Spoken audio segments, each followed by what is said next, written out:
નમસ્કાર વિદ્યાર્થી મિત્રો, આપ સર્વે વિદ્યાર્થી મિત્રોનું સહૃદય હાર્દિક સ્વાગત છે તમારી મનપસંદ યુટ્યુબ ચેનલ બેસ્ટ ઇન એજ્યુકેશનની અંદર.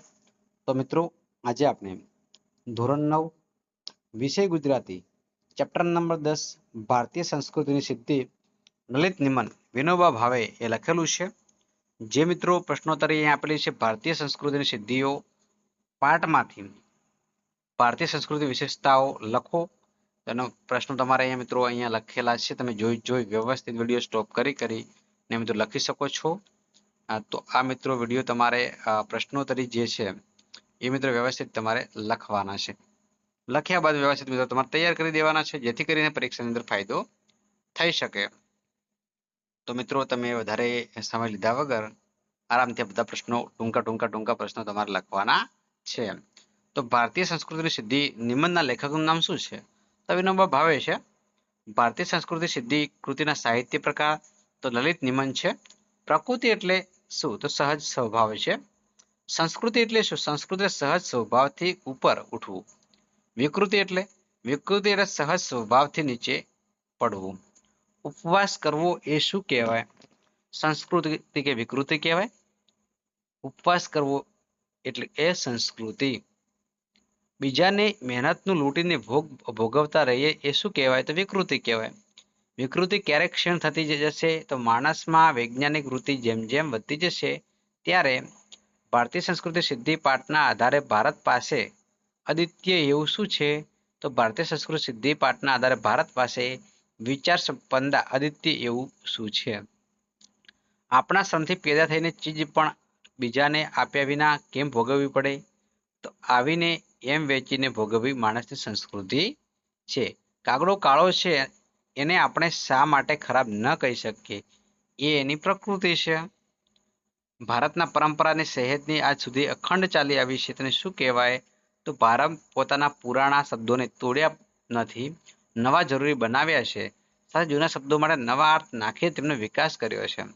તો મિત્રો, આ તમામ પ્રશ્નો તમે અહીંયા જોઈ મિત્રો વિડીયો સ્ટોપ કરી લખી શકો છો.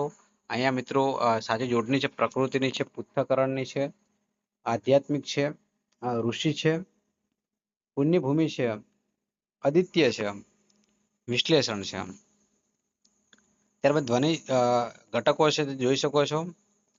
સંજ્ઞાઓ છે, ભાવવાચક છે, ભૂખ એટલે ભાવવાચક છે, માણસ છે, પશુ છે, જાતિવાચક છે, ભારત એક મોટો સંપન્ન દેશ છે, વ્યક્તિવાચક છે, આસ્કાચાર્ય કયું છે એ વ્યક્તિવાચક છે, આ આપણું એક અનોખું બળ છે ભાવવાચક છે, સંજ્ઞા છે ભાવવાચકની એકતા છે, શોધન છે, પરંતુ કયા આનંદ વિકૃતિ છે, કયો એટલે પ્રશ્નાર્થ છે, સુસંસ્કૃત છે ગુણવાચક છે, સાંસ્કૃતિક સંબંધવાચક છે, કોઈ એક અનિશ્ચિત સંખ્યાવાચક છે, હજારો સંખ્યાવાચક છે, ઇતિ વત્તા આદિ ઇત્યાદિ છે, ને વત્તા અન છે, નયન છે, નિર વત્તા અંતર નિરંતર છે, આસ્કાચાર્ય યાસ્ક વત્તા આચાર્ય છે.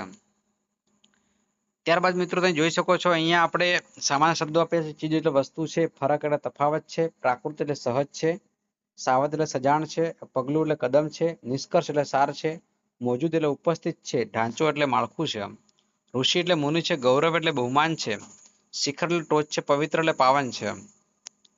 ત્યારબાદ મિત્રો અહીંયા સર્વનામ શોધવાના છે. આજે એટલે સમયવાચક છે, ખાવાનું આપણે ન છોડી શકીએ, આપણે પુરુષવાચક છે, પોતાની સાચી દિશામાં આગળ વધારવો જોઈએ, પોતાના સ્વવાચક છે, હું એક પુરુષવાચક છે, અહીંની એટલે સ્થાનવાચક છે.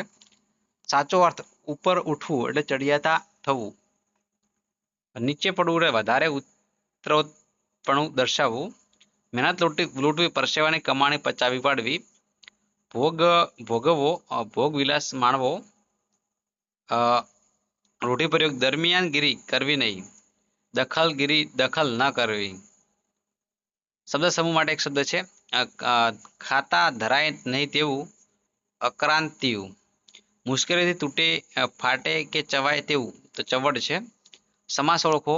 શક્તિ શબ્દ શક્તિ છે તત્પુરુષ છે, ગૌરવ શિખર છે કર્મધારય છે, શબ્દ પરંપરા એક તત્પુરુષ છે, પુણ્યભૂમિ એક કર્મધારય છે, કૃતાર્થ એક બહુવ્રીહી છે, સર્વજ્ઞ એક ઉપપદ છે, ખર દર્શન એક દ્વિગુ છે, વિચાર સંપન્નતા એ તત્પુરુષ છે, વિચાર વૈભવ કર્મધારય છે, મહારાષ્ટ્ર એક કર્મધારય છે.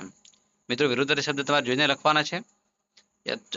તમે જોઈ શકો છો પ્રાચીન છે અર્વાચીન છે, સાવજ છે ગાફેલ છે, સ્નિગ્ધ છે કઠણ છે, બાહ્ય એક આંતરિક છે, શાશ્વત એક નાશવંત છે, અભિમાન એક નિર્ભિમાન છે, અક્રાંતિઓ એટલે મિતહારી છે, મોજૂદ એટલે ગેરમોજૂદ છે, અખંડ એટલે અખંડિત છે, આરંભ એક અંત છે.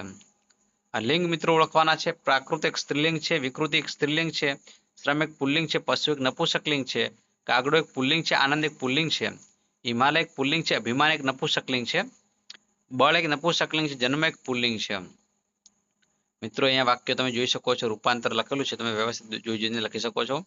સંયુક્ત વાક્ય પણ અહીંયા આપેલા છે, જોઈને તમારે લખવાના થતા હોય છે. અવસ્થાઓ પણ લખવાની છે, અલંકાર પણ માહિતી અહીંયા આપેલી છે. વિડીયો તમને મિત્રો કેવો લાગ્યો ખાસ તમારે કોમેન્ટ બોક્સની અંદર કોમેન્ટ કરવાની થાય છે. વિડીયો તમને અચૂક પસંદ આવ્યો અચૂક લાઈક કરજો. ચેનલ પર નવા હોય ચેનલને અચૂક સબસ્ક્રાઇબ કરજો. બાજુમાં પેલા બે લાઇકનને પણ પ્રેસ કરજો, જેથી કરીને આવનારા વિડીયો નોટિફિકેશન સૌપ્રથમ મિત્રો તમને મળતી રહે. ફરી મળીશું એક નવા વિડીયો સાથે. ત્યાં સુધી આવજો. જય હિન્દ, જય ભારત.